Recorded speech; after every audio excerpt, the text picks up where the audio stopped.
Ladies and gentlemen, welcome back to the series where I'm recreating Freddy Fazbear's Mega Pizzaplex from Security Breach in Minecraft. In the last episode we built the kitchen and main loading dock areas, but in today's video we are going to be moving on to parts and service and the utility tunnels. Before we get into the video, I'd quickly like to tell you that if you do enjoy this video, then please make sure you leave a like on it and subscribe to the channel so that way you can help support me throughout this build. But without any further ado, let's get on to building parts and service and the utility tunnels. So as we continue on into the depths of the Mega Pizzaplex, the mood starts to diminish as the inner works of the Pizzaplex start to become exposed. Down the main atrium show stage elevator platform are the parts and service areas of the location, which are a prime example of poorly managed rooms, as dim lights line the ceilings of the rooms and hallways, while many pipes and other storage items are scattered all over the floor. The nearby endoskeleton warehouse is almost like a maze room, as the amount of twists and turns in the small corridors are likely to make any unexperienced wanderers lost. However, when taking a look at the utility tunnels that span under the Pizzaplex, there is a big change in design, as the hallways are a lot wider and more linear, allowing for easy relocation of supplies for the main attractions up above.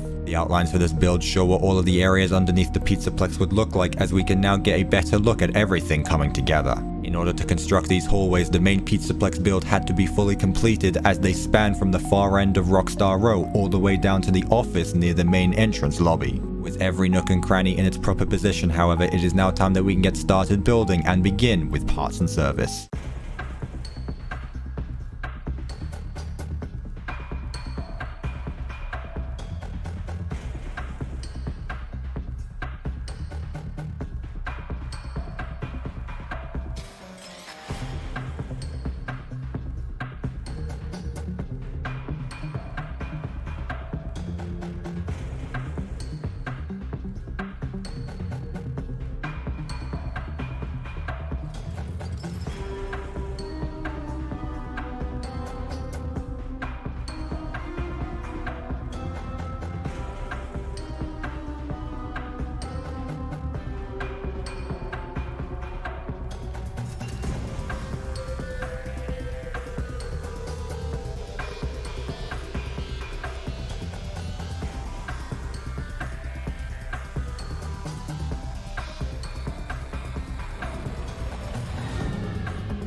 Part 1 of this build is now finished and the parts and service area is fully completed. The build starts with the main atrium show stage, as it transforms into a massive elevator that descends into the second basement of the Pizzaplex. At the bottom of the tunnel lies the hallway that extends down into the main parts and service room that holds the protective cylinder that is used to fix up decommissioned animatronics. To the side of the room lies 4 separate containment modules, likely for testing out the fixed robot's abilities and performances. The opposite side of the room opens up to become more sinister, as cages for experimented on endoskeletons fill up the hallway. At the back wall of the room lies the maintenance doors that lead down themed hallways that connect to each Glamrock animatronics green room in Rockstar Row up above. With parts and services now completed, however, it is now time that we move on to the endoskeleton warehouse that sits on the other side of the location. This facility is mostly made up of long hallways that surround the main security office that lies in the center of the area. A lot of work still has to be completed, however, so it is time to get back into building and continue on with the endoskeleton warehouse.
with this part of the build filled in, the entire parts and services level is now all completed. The lengthy maintenance hallway stretches from the back of the parts and service room and spans to the opposite side of the Pizzaplex, leading to the primary endoskeleton warehouse. Every hallway is different in design, as each one of the hallways are filled in with conveyors and different types of storage items or mechanical pieces for swapping out supplies for both the Pizzaplex and its star animatronics. The connected corridors snake around multiple twists and turns, eventually leading back to the entrance with the colorful security office behind another closed door. Though this area was on the challenging side to create, it was definitely exciting seeing all of the hallways take shape and become another completed part of the Mega Pizzaplex. With the parts and service level completed, however, it is now time that we move on to more hallways and start to fill in the utility tunnels that lie next to the basements. Just like the endoskeleton warehouse, the utility tunnel spans over a large area, except this time the utility tunnels connect to different levels of the Pizzaplex. Though this area is not intended to be attractive to look at, there are many Easter egg rooms that are littered all over the tunnels that make exploration of this level more exciting than other areas of the location.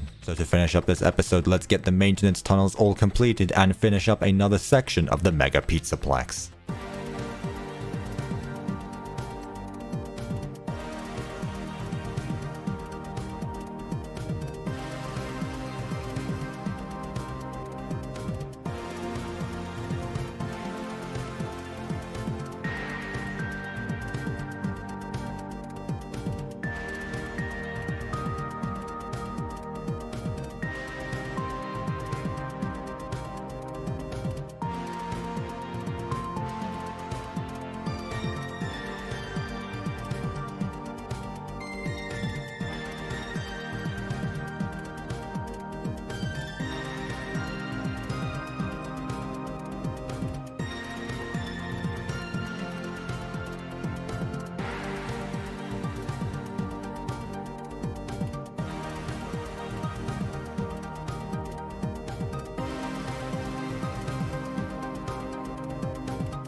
with that final time-lapse completed, another section of the Mega Pizzaplex is now in place. With all the utility tunnels completed, the whole build feels more connected as players can now take a more direct route from one side of the building to another. Even though these hallways are a lot more open than those found in Parts and Service, it was still more challenging to get every detail into its proper position to keep the original feel of the game. Above the lower utility tunnels are multiple staff hallways and service rooms that sprawl the underside of the location, allowing for easy mobility for the Pizzaplex staff. While searching around this level of the Pizzaplex, players are able to find secret rooms that give hints to previous games of the franchise. This build was certainly a lot different than the other attractions of the Mega Pizzaplex, however the ending result is just as satisfying to look at, and hopefully you can appreciate it as much as I do.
Ladies and gentlemen, that is going to wrap it up for today's video. I really do hope that you guys enjoyed this video, as a lot of time and effort went into this part of the build. If you did enjoy this episode, then please make sure you leave a like on it and subscribe to the channel so that way you can help support me throughout this build and help reach the 50,000 subscribers milestone. Hopefully you guys did enjoy, and I will of course see you in my next video.